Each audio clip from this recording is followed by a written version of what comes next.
J'ai trop d'abricots dans mon jardin et je sais pas quoi en faire. Partie 2, nous allons faire une tarte normande et on commence par la pâte brisée. Il vous faudra de la farine, du sucre blanc, du bon beurre, mais attention, pas n'importe lequel, celui au cristaux de sel de Guérande. La recette est dans la description et c'est parti. Dans un saladier, on met la farine et le beurre qu'on coupe en cubes, enfin en morceaux quoi. Vous êtes censé le mélanger à la main, ne faites pas comme moi. Voilà, ça en fout partout. Donc on mélange à la main, tel est le secret de la pâte brisée. On rajoute 3 cuillères à soupe d'eau glacée, du sucre et on continue de mélanger sans en mettre partout.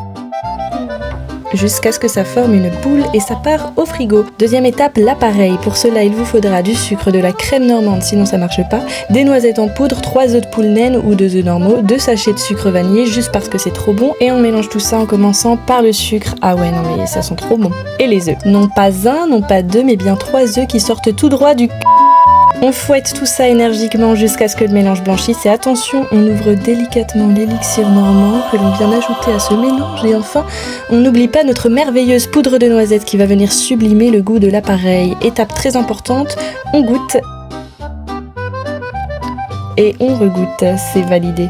Notre pâte a reposé 1 heure au frigo, on va venir l'étaler en n'oubliant pas de fariner le plan de travail. On la dispose dans le moule à tarte, c'est normal si ça se casse, c'est une pâte brisée, ne paniquez pas. On garde le surplus pour un bébé tarte, des petits trous au fond pour pas que ça gonfle et hop, ça part en pré-cuisson. On attaque la baby tarte, même processus mais cette fois sans pré-cuisson parce que la flemme. Un peu d'appareil au fond de la tarte, choisissez votre meilleur abricot, il vous donne pas trop envie, sérieux? Moi oui. On coupe des petits quartiers d'abricots qu'on vient disposer dedans et on troque notre bébé tarte dans le four pour notre belle pâte qui a pré-cuit. Petit moment ASMR, c'est cadeau.